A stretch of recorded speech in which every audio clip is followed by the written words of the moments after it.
Hello everybody and welcome back to another episode of Stoneblock 2. For today, I want to tackle some garden cloches and set those up, and hopefully we can get it working where we have automatic control for the cloche so it stops running when we have a certain amount of items, and we should be good. All I did in between episodes is move our drawers from the mob farm to here, and I kind of ghettoily connected them to the system, so we now have ender pearls, because that was one thing that I was running out of, and also some glowstone, which I think we're also getting from the sieves as well. Over here, we're gonna set up our garden cloches. I don't know exactly how yet, but I'm gonna get a mock-up ready, just so you can see what I have the idea for, and you can basically understand how the garden cloche is supposed to function. So let me prepare that and we can check it out. There are a couple of options here to control the garden cloche. One of them is a redstone upgrade that emits a signal for total storage, which will emit the signal up to 15, and when it hits 15, the storage is going to be full, and everything lower than that is going to be lower. And I could control it with that, but I think it's not very practical. I tried redstone relays and I tried redstone conduits, and it just didn't work properly because the garden cloche didn't accept the redstone signal, or it wasn't strong enough or something. So one thing that I can do is use a level emitter and set this, for example, for say 10,000 rice. And we would say here it's gonna detect that we don't have 10,000 rice, because let's say this drawer is only has 1,000, so the garden cloche will start growing again. Yeah, there we go. And if we say, let's say, it would be above 0, which is what we have in the system, because none of these are connected, this would stop working. So the other option here is to have a drawer here, and then we can have an inventory checker, which checks the slot that you indicate, and then the amount of set item in the slot. So it's really simple. We just say, check for rice, and it doesn't care about the rice seeds. This might, this won't even care about the rice seeds as well, because we can configure everything as well. I tried using integrated dynamics. You can see I made a bunch of stuff from that, and I just don't have the time to learn it right now, because I don't know exactly how the programmers work and all that. So I think we're just gonna go for this. I also want to put the garden cloches similar to the way I have them here in the floor, because I like everything hidden and you can see just them working. I think that looks better than having the entire cloche up top and then seeing all the conduits that are connected to it. So we're just gonna put the water below like we did here, and we're gonna have an item conduit or an item duct probably. I don't want to use conveyor belts because they are, I think, more laggy, and also if I have a magnet at some point, I don't have to worry about setting up magnetic dislocator thingies. If we have this, just so I can explain what I'm talking about, dislocator. If we have this item dislocator, we don't have to have this dislocation normalization field projector, which prevents items that are dropped on the world to be picked up by a dislocator. Also, magnet. Magnet. I totally forgot about the dislocator. Okay. So I think we're gonna go for this. I'm gonna just remove this and see how many cloches we need. I'm gonna gather up all the things that I want to grow in a cloche. I'm gonna check it online as well, just to see how big of a grid we need and how I want to actually store everything. I am pretty sure these are all the items that I want to grow. There's also an option to grow ender pearls with ender lilies, but that is very, very slow. So I think I'll just stick with this for the moment, and we can get ender pearls from a mob farm and we should be fine. So let me see how I want to set up the cloches over there, how I want to have the ducts and all that configured. So let me do some work and hopefully it looks amazing.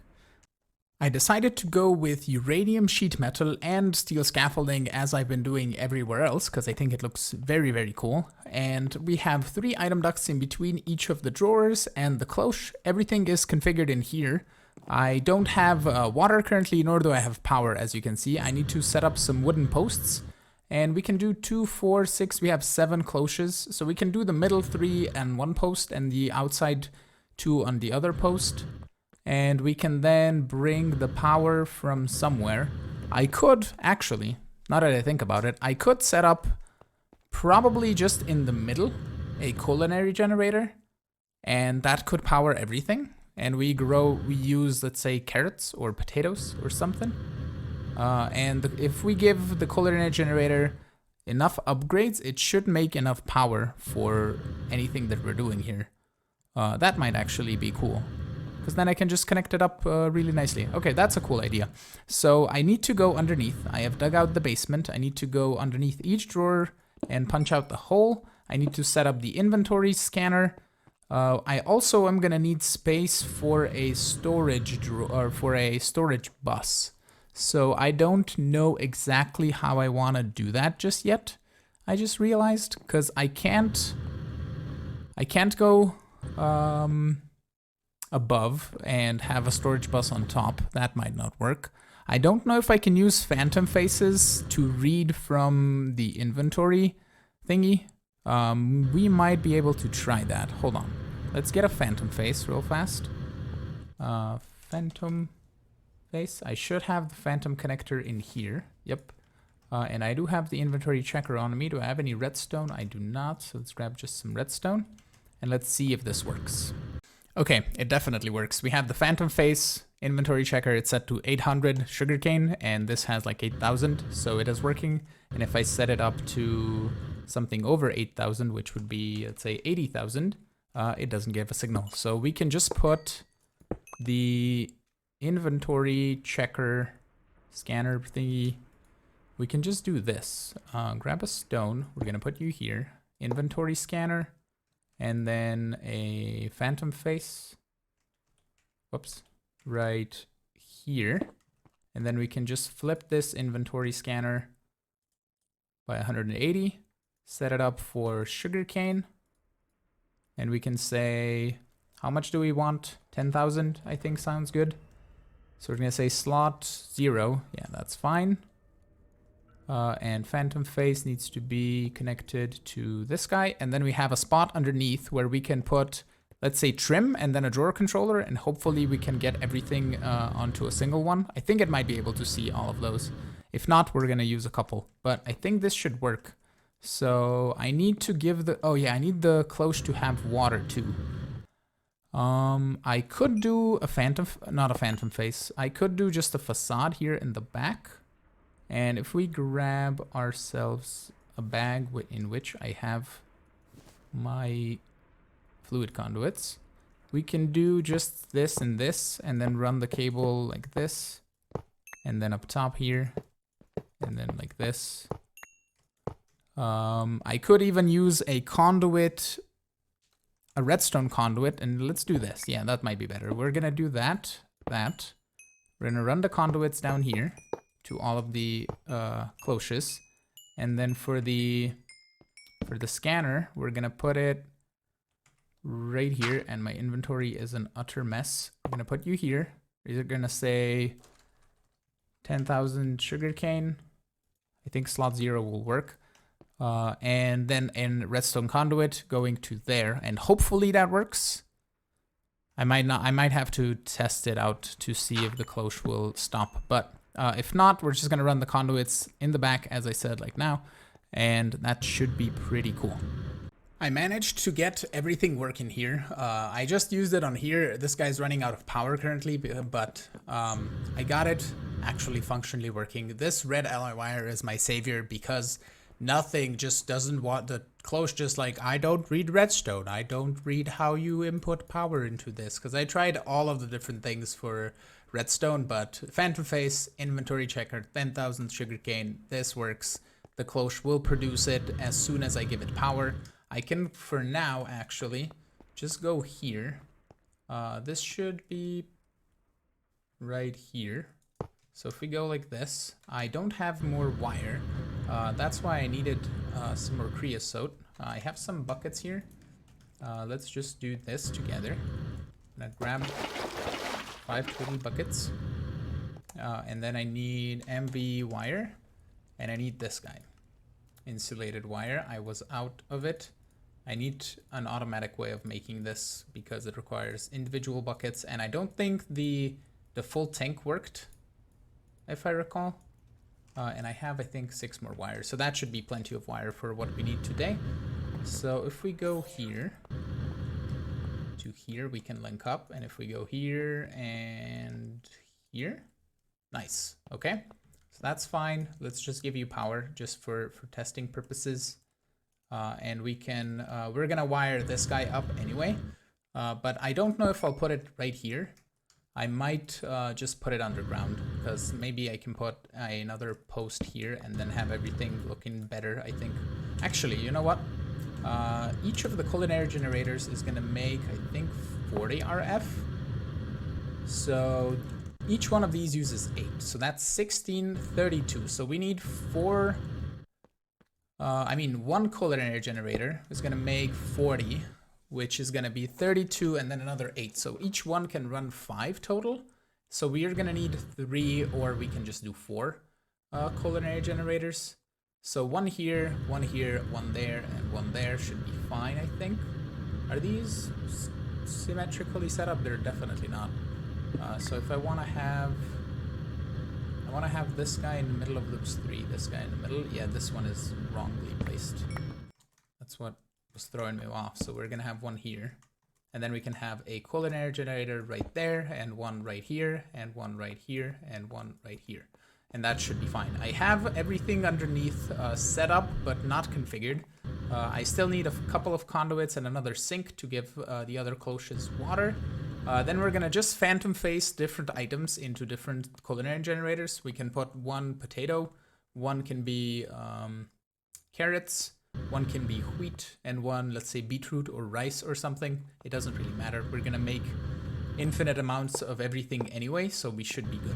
All right, let me make the culinary generators and hopefully get everything set up by the time I come back.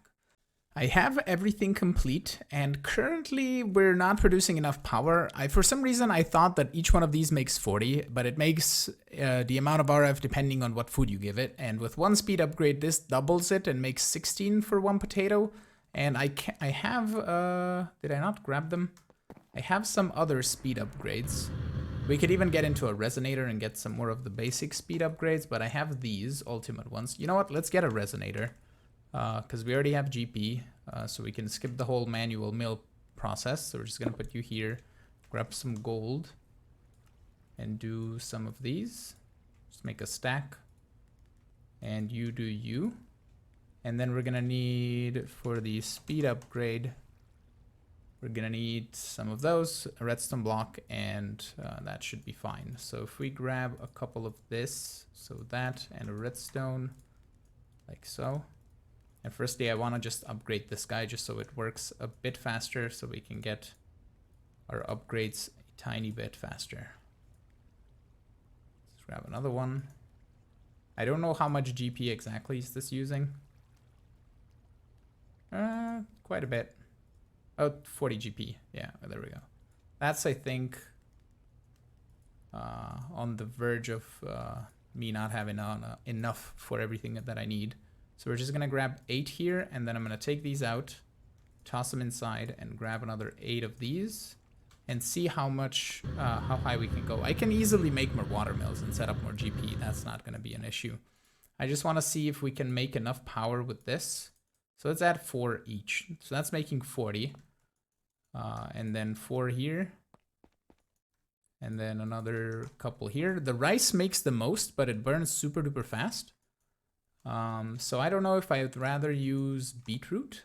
How fast do you burn beetroot? No, rice, stop going in there. Yeah, beetroot is much, much slower. So what if we just take this off and we hook up, no, we take this and hook it up to here. And then take the rice out. And that should just use beetroot. It's making 16. And let's go get a couple more upgrades just so we can have 4 in each, and then we should make plenty of power. So upgrade bases here, and then speed. Just gonna take these and this. Okay, that should be plenty for what I need.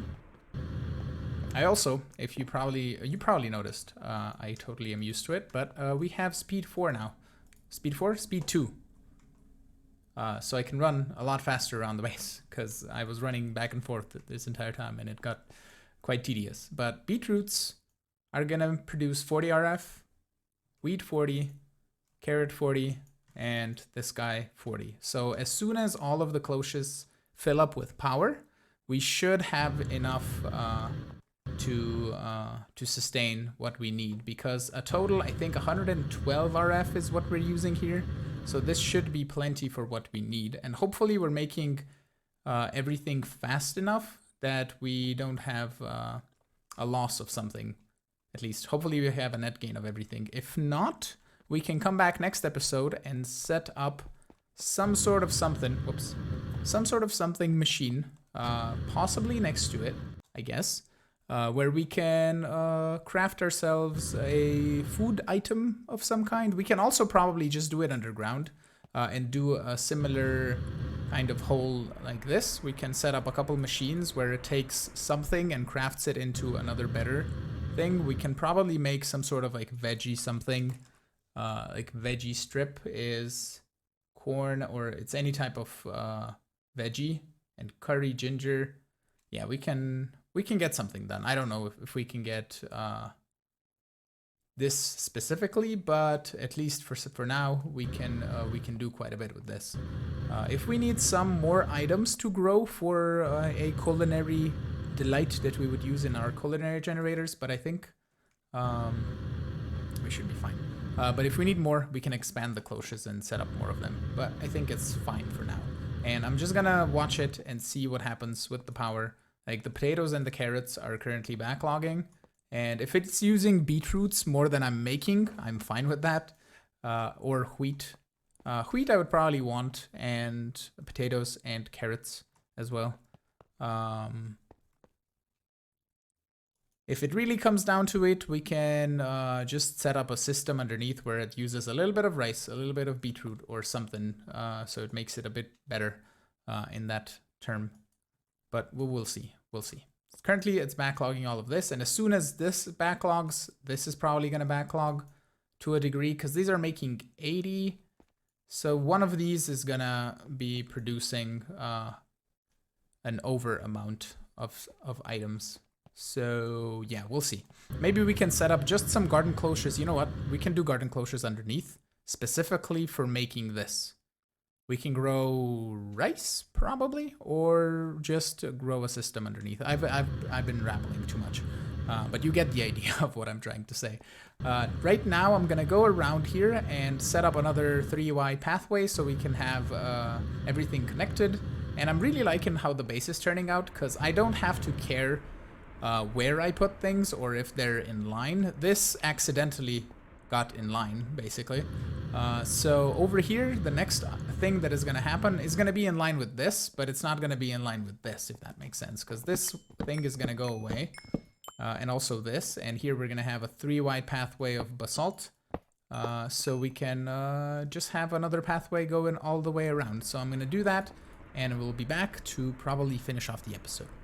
Everything around here is now beautificated in our lovely pathway. So we have a nice area for more machines over here and also over there. And I'm just gonna keep expanding. I don't care how big this or these areas become, as long as they're, I think it doesn't even matter if they're even or odd. So it should be fine. So we're just gonna keep on expanding the base. I'm not gonna have anything claimed or anything chunk loaded for that matter, because I can just make enough stuff while I'm online. I don't have to have anything chunk loaded. We have plenty of resources coming in, more than we're using, so I'm not gonna bother about chunk loading or anything. I might only chunk load the AE system, or maybe my GP if I need it for flight at some point, or my nanobot beacon if I have it in the future, for example. That could be a thing that I chunk load, or possibly just the power generation, something like that. We'll see when we get there if we need any sort of chunk loading, but I think it should be fine. So with that, I want to finish off the episode, and thank you so much for watching, and have weird googly eyes that don't fit my eyes. So thank you so much again. If you did enjoy, hit that like button. You can also subscribe to see new videos. Support me on Patreon if you want, and I will see you all in the next episode. Have a good one. Bye-bye.